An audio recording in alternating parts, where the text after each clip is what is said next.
삼각형의 외심에 대해서 공부해 봅시다. 선생님이 여기 그림 동그라미 원과 삼각형을 하나 그려놨는데요.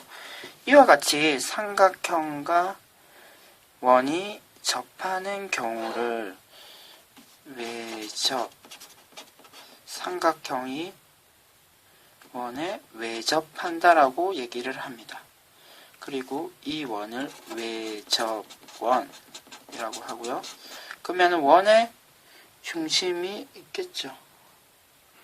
그 중심을 우리는 외심이라고 합니다. 그러면 여러분들이 지금 그림에서 보는 것에서 자연스럽게 여러 가지 성질을 확인할 수 있는데요. 지금 이게 원의 중심이기 때문에 중심에서 각 꼭지점을 이은 직선은 다 반지름을 뜻하게 되겠죠.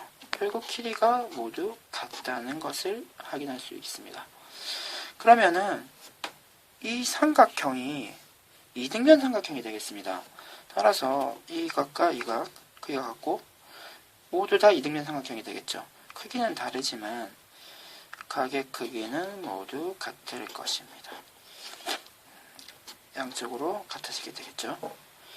그러면 우리는 이게 각각 동그라미도 2개, x도 2개, 별도 2개이기 때문에 하나씩 가져와서 모두 더하면 몇 도가 될까요? 전체가 180도이기 때문에 반은 90도가 되겠습니다. 다음으로 이 각의 이 직선의 연장선을 한번 그어보겠습니다. 그러면 삼각형의 외곽의 성질에 의해서 이쪽 부분은 동그라미, 동그라미를 합친 것과 크기가 같아지고 이쪽 부분은 별, 별을 합친 것과 크기가 같아집니다. 결국 그러면 우리는 또 하나 외접원의 외심의 중요한 성질을 확인할 수 있는데요. 각 B 외심은 영문자 O를 많이 씁니다. BOC와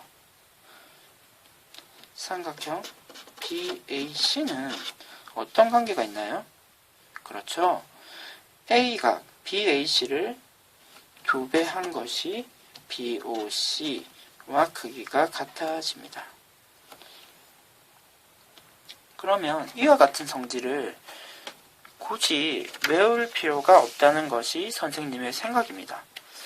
다음과 같은 작업을 통해서 우리는 이 성질을 외우지 않더라도 적용할 수 있는데요. 선생님이 문제를 푸는 과정을 여러분들이 한번 확인해 보도록 하세요. 자, 지금 삼각형 ABC의 외심이 여기라고 하는 거죠. 그러면 원이 이런 식으로 그려질 거고 이변, 이 직선이 모두 반지름을 뜻하게 되겠네요. 결국 그림이 비슷하게 되겠죠. 이렇게 크기가 같고 이렇게 크기가 같고 그리고 이렇게 크기가 같습니다. 결국 동그라미 X 별을 합친 거는 우리가 90도가 되는 걸 알고 있죠. 그리고 지금 동그라미의 각의 크기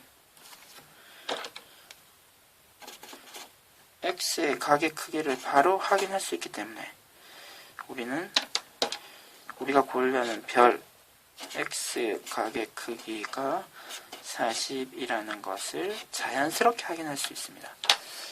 그리고 이 문제도 한번 볼까요? 물론 이 문제를 선생님이 가르쳐준 공식에 의해서 바로 이 각의 2배를 해서 풀 수도 있겠지만 만약에 공식이 기억나지 않더라도 하나도 걱정할 필요가 없습니다. 여기가 외심이라고 했죠? 따라서 이렇게 보조선을 하나 그어주게 되면 이변, 이 직선 모두 길이가 같아집니다. 따라서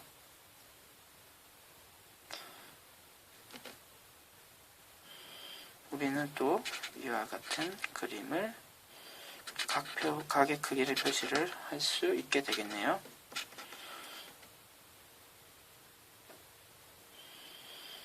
그러면 추가적으로 보조선을 하나 더 긋게 되면 이 각의 크기는 삼각형의 외곽의 상지에 의해서 동그라미 이 각은 별 따라서 이 각과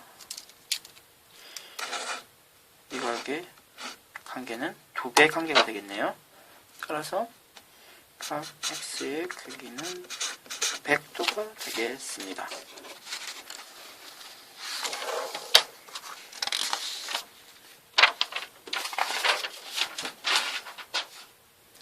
다음으로 이렇게 선생님이 동그라미 3개를 그려봤는데 이 동그라미에 딱 맞게 이 원에 맞게 선생님이 삼각형을 한번 그려보도록 하겠습니다. 여기다가 그리는 삼각형은 어떤 삼각형인가요? 예각 삼각형이 됩니다. 그리고 만약에 그림을 이렇게 그리게 되면 이 삼각형은 어떤 삼각형이 되나요? 그리고 여기가 원의 중심인데요. 원의 중심을 잇는 삼각형을 한 변으로 하는 삼각형을 한번 그려보도록 합시다. 그러면은 이와 같이 원의 중심을 표시하게 되면 결국 얘가 삼각형의 외심은 삼각형의 내부에 위치하게 됩니다. 그리고 둔각 삼각형의 외심은 삼각형의 외부에 존재하게 됩니다. 삼각형의 내부, 삼각형의 외부. 그러면 이 삼각형은 어떤 삼각형일까요? 중심을 이렇게 지나고 있는데요. 그러면은 이렇게 보조선을 하나 그어서 한번 확인해 봅시다. 그러면은 이 직선 그리고 이 직선이 모두 원의 반지름이 되겠네요. 따라서 우리는 이 각의 크기가 같고 이등변 삼각형이니까요. 그리고 이 각의 크기가 같음을 확인할 수 있습니다. 결국 동그라미 x의 합이 180도가 되고 이 두 개 동그라미 x의 크기 합은 그러면 90 반이니까 90도가 되겠네요. 결국 직각삼각형이라는 것을 확인할 수 있습니다. 결국 직각삼각형은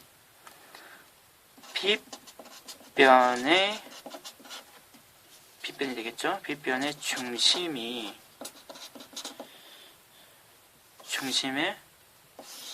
외심이 위치하게 됩니다.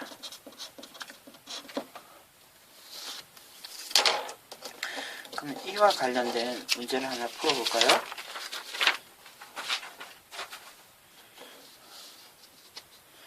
이와 같은 직각삼각형이 있고 이 삼각형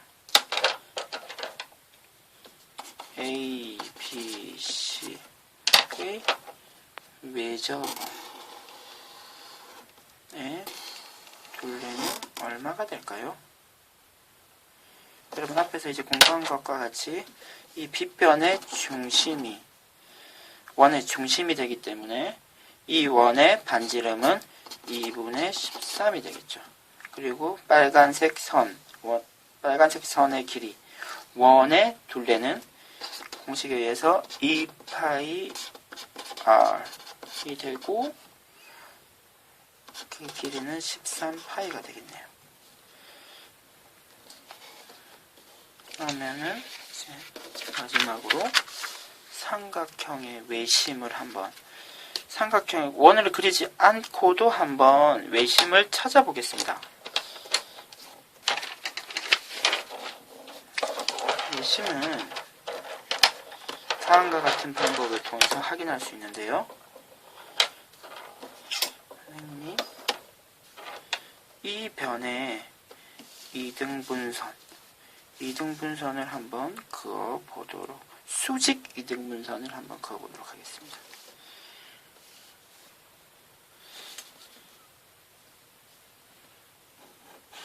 이등분선은 이렇게 되겠네요. 수직 이등분. 그리고 이 변의 수직 이등분선도 한번 그어볼까요? 다음과 같은 형태가 되겠네요. 자, 그러면 이 두 수직 이등분선이 만나는 점이 있을 텐데요. 그러면 이 점을 기준으로 각 변에 직선을 이어 보겠습니다. 그러면은 지금 이 삼각형이 이등변 삼각형이 되겠네요. 이 수직 이등분선이니까요. 수직 이등분선을 점에서 이은 점에서 변을가 꼭지점을 연결했기 때문에 이 삼각형은 이등변 삼각형이 되고 이 두 변의 길이는 같아집니다. 그리고 역시 수직 이등분선에서 각 점으로 선을 이었기 때문에 역시 이등변 삼각형이 되겠네요. 그러면은 결과론적으로 이 삼각형도 이등변 삼각형이 되겠네요. 따라서 이 변의 수직 이등분선을 긋게 되면은 아까 미리 찾아놨던 점을 지나가게 될 것 같습니다. 따라서 우리는 이런 결론에 이룰 수 있겠네요. 각 변의 수직 이등분선의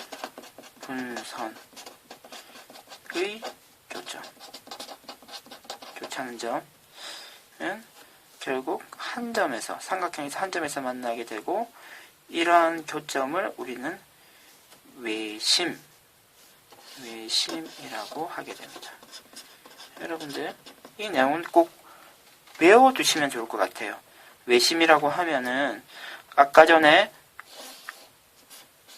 삼각형 이 각 변에 이르는 길이가 반지름이 되고 하는 것은 성질에 의해서 자연스럽게 확인할 수 있지만 이 부분 같은 경우에는 자연스럽게 확인할 수 있는 내용은 아니기 때문에 각 변의 수직 이등분선의 교점이 외심이라는 사실을 꼭 하나 확인해 두면 좋을 것 같습니다. 이상으로 외심에 관련된 설명을 마치도록 하겠습니다.